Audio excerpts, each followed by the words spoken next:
The thermometer plunged to 30 degrees below zero. Outside, the blizzard shrieked like artillery fire, threatening to rip the heavy barn doors right off their iron hinges. Inside the dark, cavernous space, Elias, a scarred combat engineer, haunted by a forgotten war, was doing the unthinkable. He wasn't huddled by a traditional wood fire. Instead, he was buried elbow-deep in steaming, rotting compost, weaving a bizarre web of rusted scrap metal through the center of the barn. The neighboring farmers had laughed at this grotesque display. They called him a madman. But tonight, as the killer storm froze the town's livestock, this strange pile of rotting earth and rusted pipe was the only thing keeping a desperate widow from freezing to death. The story begins 3 grueling weeks earlier. Autumn was already dying in the valley. The wind carried the bitter scent of impending ice, stripping the dead leaves from the trembling oaks. Elias was a ghost of a man. He carried the invisible shrapnel of combat in his mind, walking the lonely, frozen dirt roads with nowhere to call home. The townspeople gave him a wide berth, whispering behind pulled curtains. They saw only a dirty drifter, a broken shell. But Elias saw the world in structures, in physics, in the raw mechanics of survival. His aimless wandering brought him to the far edge of the valley, to a forgotten farm slowly surrendering to the cold earth. The barn roof sagged dangerously under the weight of early snow. The wooden siding was splintered and gray, letting the biting wind howl through the rotting gaps. This was the home of Sarah, a young widow left drowning in debt and quiet desperation. She had no money for winter firewood. She had no strength to repair the crumbling walls. Winter was coming to claim everything she had left. Elias stood at her collapsing fence line, the freezing mud seeping into his worn boots. He didn't ask for charity. He offered a pact, a simple exchange born of pure necessity. "Let me sleep in the barn," he told her, his voice rough like grinding stones, "and I will rebuild your farm." Sarah had no choice. She agreed. When the local farmers heard of this arrangement, the mockery was swift. The proud men in town gathered at the warm feed store, chuckling into their steaming coffee. They boasted of their cast-iron stoves and endless cords of seasoned oak. They pointed and laughed as Elias began his strange work, dragging useless trash, sodden hay, rotting manure, and heavy steel pipes into Sarah's barn. To them, he was just a fool playing in the dirt. They trusted tradition. They didn't understand the relentless science of survival. They didn't know Elias wasn't just patching a shelter. He was engineering a thermal fortress, preparing to harness the undeniable laws of thermodynamics. As the sky bruised into a deep freezing purple, the town laughed. But Elias didn't listen. He listened to the wind, and he kept working. The morning light bled into the valley, painting the frost-choked fields in the color of bruised iron. The temperature had plummeted overnight, leaving a brittle crust of ice over the mud. Inside the sagging barn, the cold was a physical presence. It gnawed at the exposed skin, slipping through the wide, rotting gaps in the wooden siding like an invisible, icy blade. Elias stood in the center of the dirt floor, his breath pluming in thick, ragged clouds of white vapor. The barn groaned under the shifting wind, a hollow, echoing sound of structural decay. It was a dying building. But to an engineer's eye, a dying building was merely a puzzle waiting to be solved. He began with the perimeter. The town had discarded dozens of ruined, waterlogged hay bales at the edge of the property, deeming them useless, moldy refuse. To them, it was garbage. To Elias, it was raw, unrefined thermal mass. He dragged the first bale through the frozen mud, the twine cut deep into the calluses of his palms, the rough, frozen stalks of alfalfa tearing at his worn canvas jacket. Each bale weighed nearly 90 pounds, heavy with frozen moisture and decay, but he moved with the relentless, mechanical precision of a soldier. He heaved the block of freezing earth and dead grass against the drafty north wall, the impact sending a shower of crystallized frost into the dim air. He didn't just stack them randomly. Every movement was calculated. He staggered the seams, interlocking the bales exactly like a mason laying bricks, pressing his raw, bleeding knuckles against the rough fibers to ensure absolute structural integrity. He was building a barricade, a defensive wall against a relentless, invisible enemy. The bitter wind immediately began to test his defenses, whistling sharply as it sought new entry points. Elias felt the phantom echoes of mortar fire in the howling gusts, a ghost from his past, but he forced the memories down, channeling his trauma into the grueling rhythm of the labor. Sarah watched him from the cracked window of the farmhouse, clutching a thin, frayed woolen shawl around her shoulders. She saw a man possessed. He worked without pausing to eat, without stopping to warm his hands. He knelt in the freezing dirt, his knees soaked in icy mud, taking handfuls of wet clay and manure from the paddock to pack into the tiny crevices between the hay bales. The smell was sharp and pungent, the raw scent of the cold earth mingling with the decay of the wet straw. The science behind his madness was profound, though invisible to the untrained eye. Elias was exploiting the principles of thermodynamic insulation. The tightly packed hay trapped millions of microscopic pockets of dead air, creating a dense thermal envelope. The wet clay, once frozen solid by the dropping temperatures, would act as an impenetrable windbreak, sealing the drafts entirely.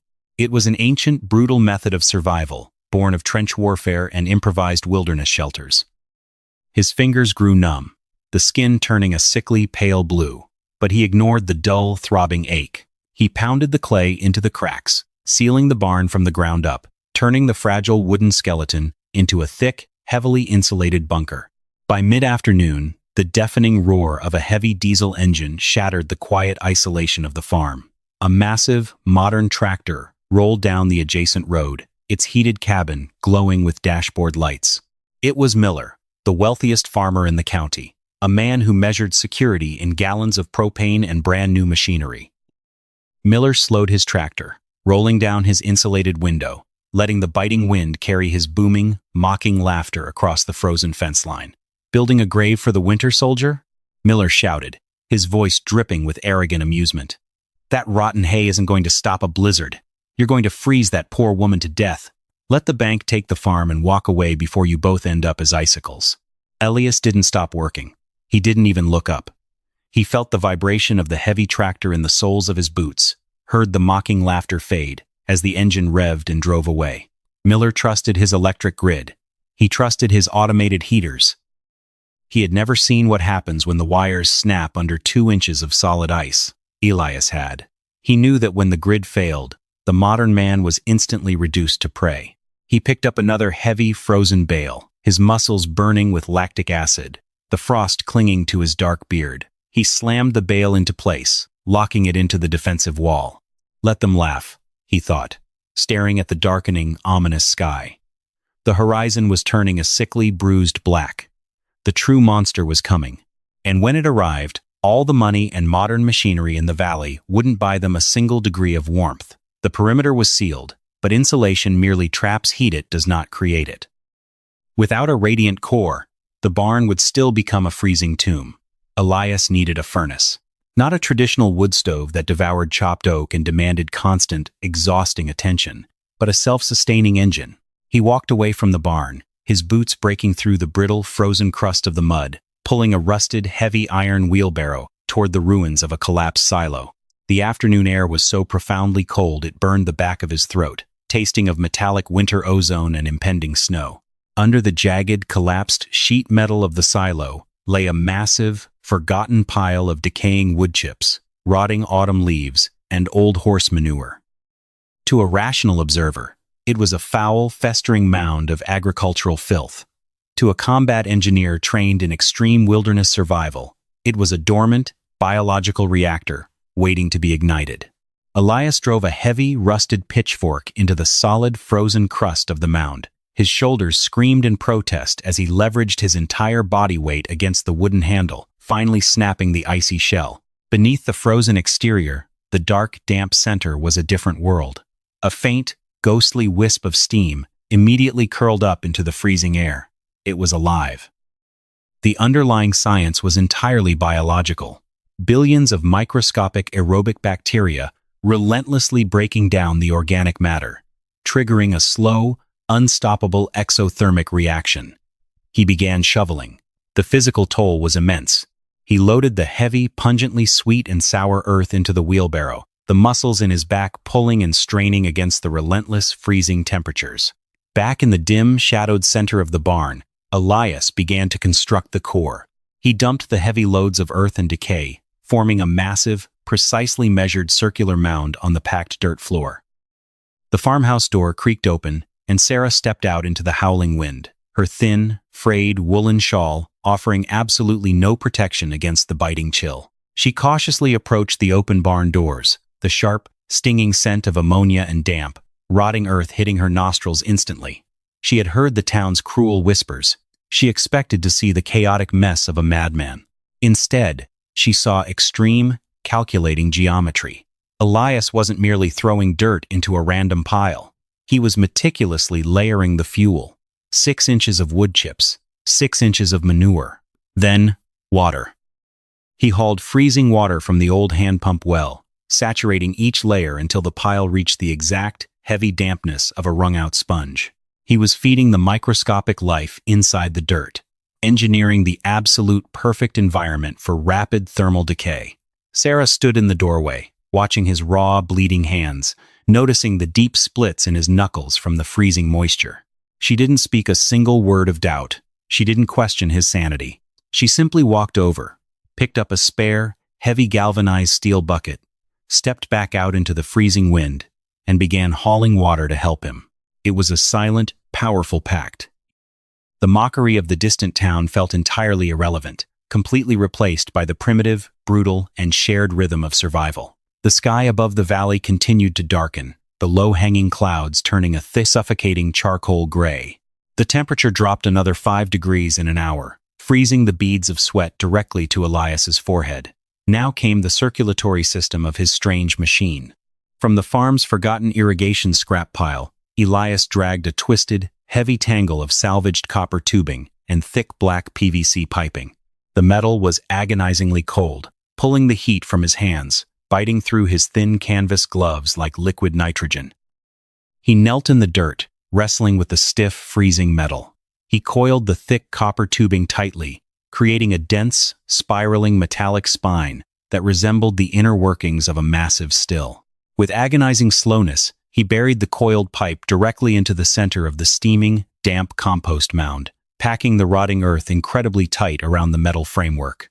This was the absolute genius of his makeshift thermodynamics. As the bacteria devoured the compost, the core temperature of the mound would surge to over 140 degrees Fahrenheit. That immense, slow-burning, constant heat would transfer directly into the highly conductive copper coils. But a coil of hot pipe buried in a pile of dirt was not enough to save them. He needed a way to push that heat out into the cavernous space of the barn. He needed a radiator. And as he looked up through the gaps in the rafters, the sky finally unleashed the first heavy, violent flakes of snow. The vanguard of the disaster had arrived. The wind shifted, no longer just a cold breeze, but a violent, howling force that rattled the ancient timbers of the barn. The air pressure dropped rapidly, signaling the approach of a weather system that would soon bury the entire valley under feet of suffocating, lethal white powder. The clock was no longer ticking. It was rapidly running out. The snow did not fall. It drove sideways, a horizontal barrage of tiny, razor-sharp ice crystals. Inside the barn, the temperature was in a freefall. Elias had the heart of the system buried in the steaming earth, but he needed the lungs. He sprinted out into the blinding whiteout, his heavy boots sinking into the rapidly accumulating drifts. He headed toward the skeletal remains of Sarah's rusted 1970s flatbed truck, half buried behind the collapsed silo. He ripped the heavy hood open. The metal hinges shrieked in protest, a violent metallic scream swallowed instantly by the roaring wind. He needed the truck's massive cast-iron radiator. His fingers were completely numb, clumsy blocks of freezing flesh. He pulled a rusted wrench from his deep pocket, forcing his hands to grip the cold steel. The bolts were fused with decades of corrosion. He leaned his entire body weight onto the wrench, gritting his teeth until he tasted copper in the back of his mouth. With a violent crack, the first bolt broke free. Then the second. He tore the heavy, sloshing radiator from the engine bay, the jagged edges of the surrounding metal slicing a shallow gash across his forearm. He didn't feel the pain. He only felt the freezing urgency of the ticking clock. He hauled the 80-pound block of iron and aluminum back into the barn, his breath coming in ragged, tearing gasps. His muscles trembled violently. The early winter darkness was suffocating, reducing the massive barn to a small, shadowy cave lit only by a single flickering kerosene lantern. Sarah was huddled in the corner, her lips taking on a terrifying, pale shade of blue. The cold was beginning to shut her body down. Elias dragged the radiator to the center of the room, mounting it on 2 stacked wooden crates beside the compost mound.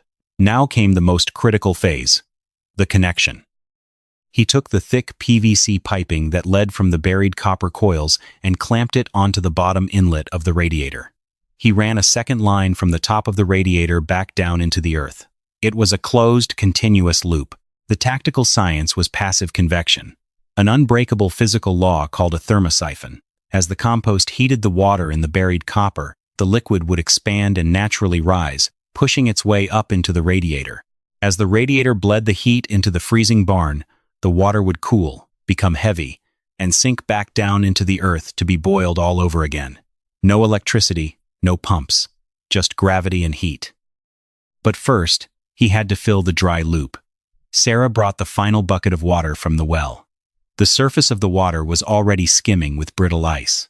Elias poured it carefully into the top of the radiator, filling the entire circulatory system. The metal instantly turned bitterly cold, radiating a deep, bone-chilling frost into the damp air. He sealed the cap. The machine was built, but it was entirely silent. Across the valley, the modern world was fortifying itself.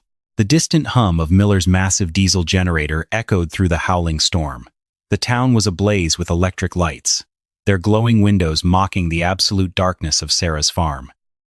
They were consuming fuel at a massive rate, blindly trusting machines that required constant, fragile supply chains. Inside the barn, there was only the deafening roar of the blizzard violently battering the reinforced walls.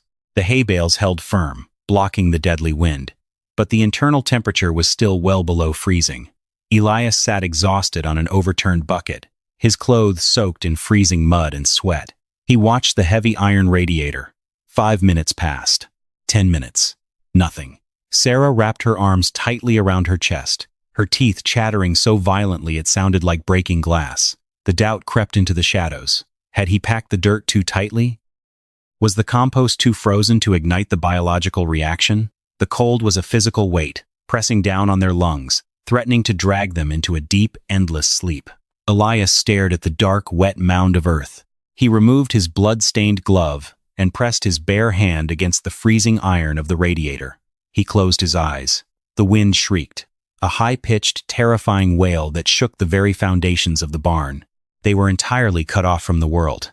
If the bacteria failed to wake, the barn would become their tomb before sunrise. The cold was no longer just a dropping temperature. It was an apex predator locked inside the room with them.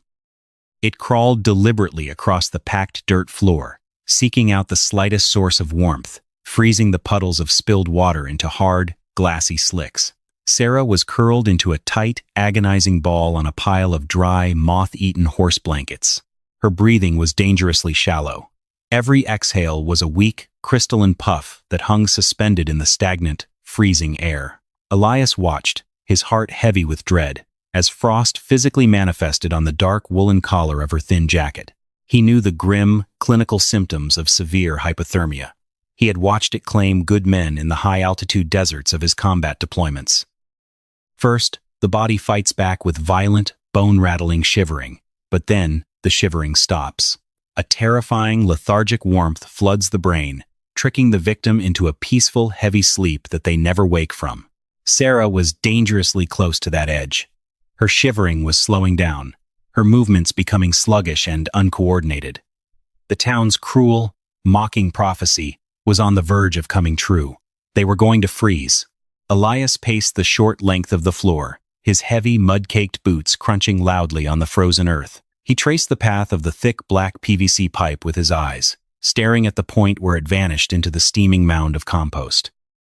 In his mind, he descended into the dark, damp center of that biological reactor. It was a microscopic battlefield.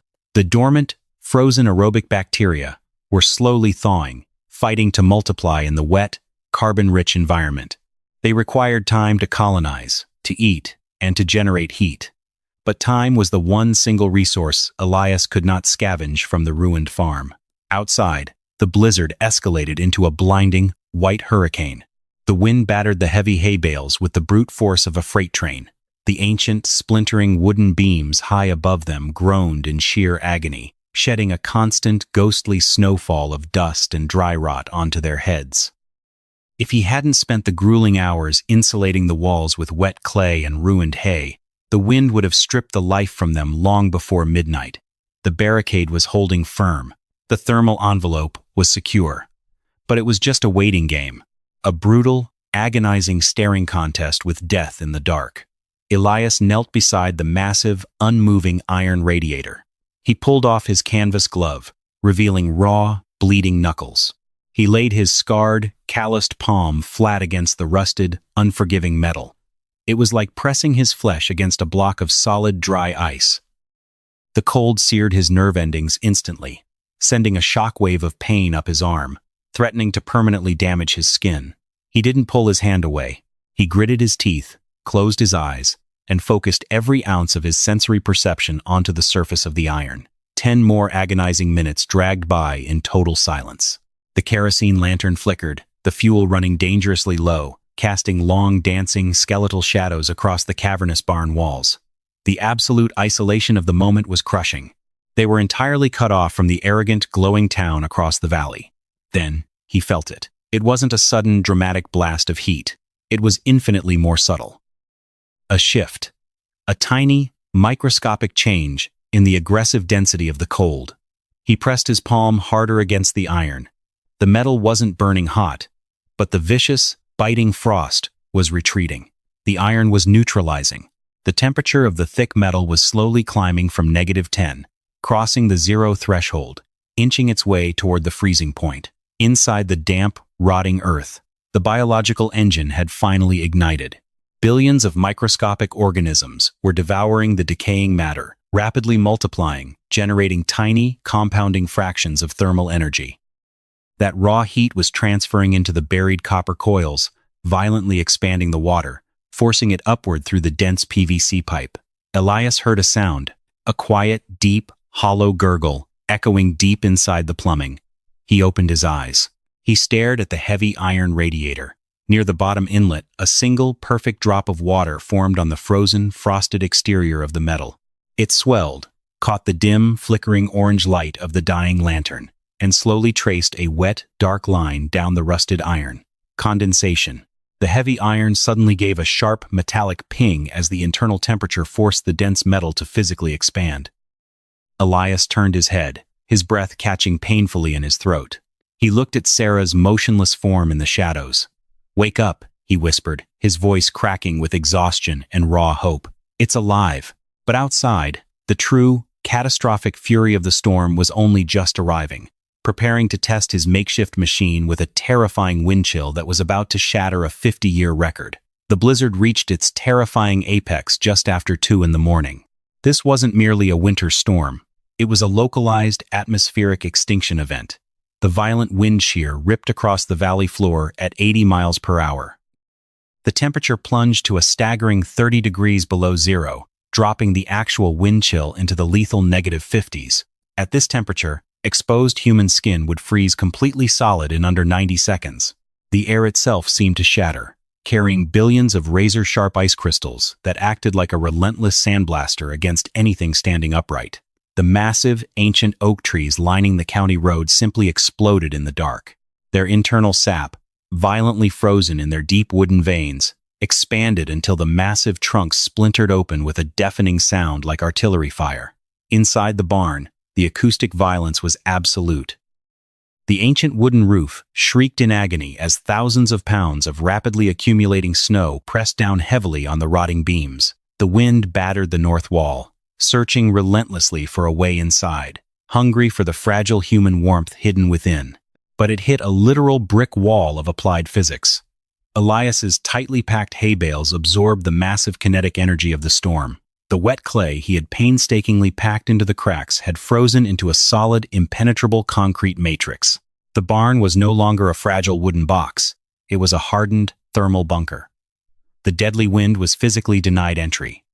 But a bunker without heat is just a tomb. The survival of the 2 people inside hinged entirely on the rusted pile of metal in the center of the room. Across the dark, frozen expanse of the valley, the modern illusion of invincibility was violently shattered. Miller, the arrogant farmer who had laughed from his heated tractor, was the first to fall victim to his own dangerous dependency. The heavy, accumulating ice coated the valley's power lines in an inches-thick, crystalline armor. The sheer weight was mathematically impossible for the cables to sustain. With a blinding, brilliant arc of blue electricity that lit up the stormy sky like a dying sun, the main grid transformers violently detonated. The town plunged instantly into absolute, terrifying blackness. The electric grid was dead. Panic set in immediately. Miller sprinted to his massive, expensive diesel generator, his breath catching painfully in his throat. But he had forgotten the cruelest law of extreme winter. At 30 below zero, untreated diesel fuel begins to chemically alter. It gels. It turns into a thick, useless, waxy sludge. He cranked the heavy starter, the engine whining in a desperate, dying pitch, before seizing entirely. His digital thermostats went blank. His automated pellet stoves shut down completely. The massive, poorly insulated rooms of his sprawling farmhouse began to rapidly bleed heat through the large, aesthetic glass windows. Even those who had traditional wood fireplaces quickly discovered a fatal flaw. The violent winds outside created a massive negative pressure vacuum, literally sucking the warm air up the chimney and pulling the freezing drafts straight across their floors. The modern man, stripped of his artificial grid, was instantly reduced to prey.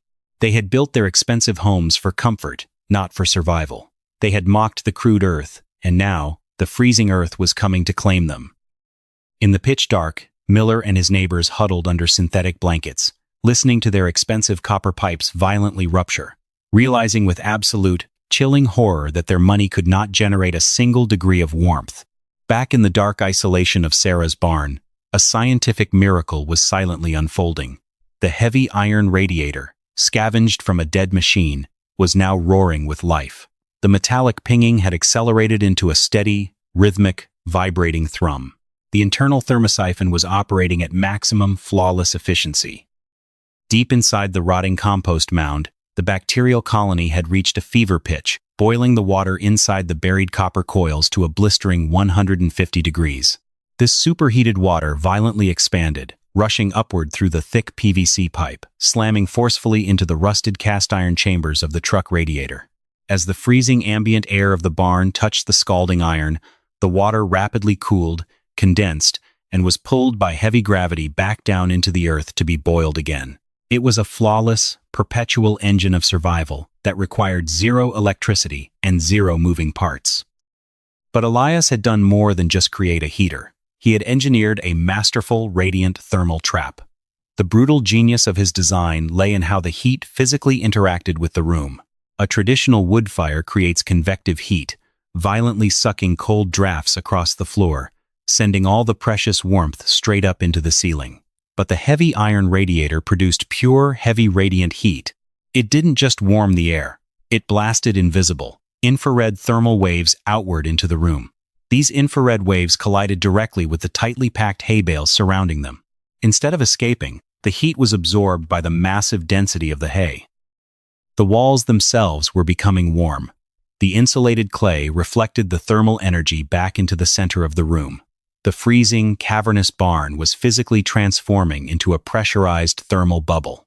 The air grew thick, heavy, and undeniably hot. The thick, white frost that had coated the interior wooden walls rapidly melted, turning into liquid beads that hissed and steamed as they dripped onto the dry dirt floor. Sarah stirred slowly on her pile of moth-eaten blankets. The terrifying, sluggish lethargy of severe hypothermia was completely gone. She opened her eyes, gasping softly in the dark. She wasn't shivering. She was sweating. She slowly sat up, her senses entirely overwhelmed by a profound, physical shock. Just inches beyond the reinforced hay bales, a killer blizzard was screaming at 30 below zero, violently tearing the entire valley apart. Yet, sitting in the dim, flickering amber light of the kerosene lantern, she felt a thick, heavy wave of heat wash over her face. She reached up with trembling fingers and unbuttoned her thin woolen coat. She let it slide off her shoulders, exposing her thin cotton shirt to the air. It wasn't just mere survival. It was absolute, profound comfort. She looked across the hazy room. Elias was slumped deeply against a wooden support beam. His eyes were closed, his breathing slow, steady, and even. The severe, hardened lines of his combat-scarred face had finally softened in the dark. The thick layer of white frost was completely gone from his dark beard. His raw, violently bleeding hands rested loosely in his lap, finally still. His war was over for the night. Sarah slowly crawled across the dry, warm dirt floor. She cautiously approached the massive, steaming iron radiator. She held her bare hands out, hovering them just inches from the rusted metal. The radiant heat hit her palms with the heavy intensity of a blinding summer sun. It was a profound, overwhelming physical sensation. Tears welled in her eyes, hot and fast, streaming quietly down her dirt-streaked cheeks. They were tears of intense shock, of physical exhaustion, and of an unbelievable, staggering relief. The arrogant men in the town had laughed. They had called him a broken madman. But this silent, drifting soldier had harnessed the raw, ugly decay of the earth, bent the brutal laws of physics entirely to his will, and built a living sanctuary right in the center of hell. They were alive, and as the killer storm raged harmlessly outside, the barn was filled with the deep, steady, beating heart of the compost engine. The storm finally broke just after dawn. The screaming wind died completely, leaving behind an eerie, deafening silence that settled heavily over the destroyed valley. The morning sun breached the horizon, casting brilliant light over an unrecognizable landscape. The modern world had been completely erased under 4 feet of suffocating, pristine white powder. Massive oak trees lay splintered and ruined across the buried roads. The town's expensive power lines were snapped like fragile, frozen thread, dangling uselessly in the deep snow. Inside his sprawling farmhouse, Miller huddled beneath heavy synthetic sleeping bags. His breath plumed in the stagnant, freezing air of his expensive living room. His lips were a pale, sickly blue. His entire body ached from a brutal night of violent, uncontrollable shivering. When he finally forced himself up and staggered to the frozen window, scraping away the thick layer of internal ice, he expected to look across the valley and see a tomb. He expected Sarah's dilapidated farm to be a collapsed, buried ruin. He strapped on his heavy snowshoes and began the grueling, exhausting trek across the buried fields. Other neighbors emerged from their freezing, silent homes, following silently behind his tracks. They walked with the heavy, solemn guilt of men expecting to dig frozen bodies out of the ice. They approached the edge of the farm, their eyes widening in profound, staggering disbelief.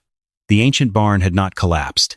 It stood defiant and solid against the blinding white landscape. But it was what they saw next that froze them entirely in their tracks.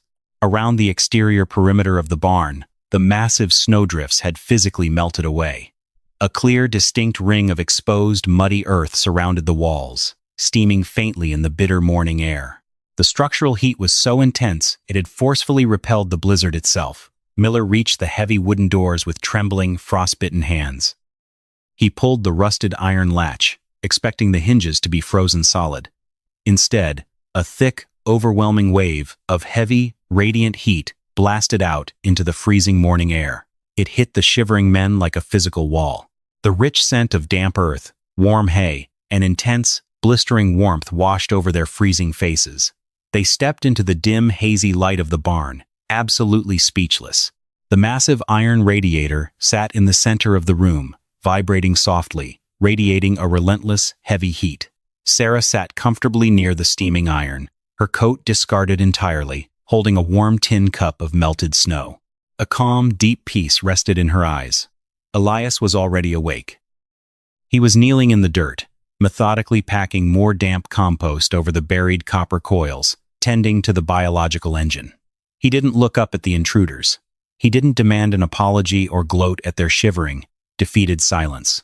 The arrogant men of the town simply stared at the steaming pile of dirt and rusted pipe.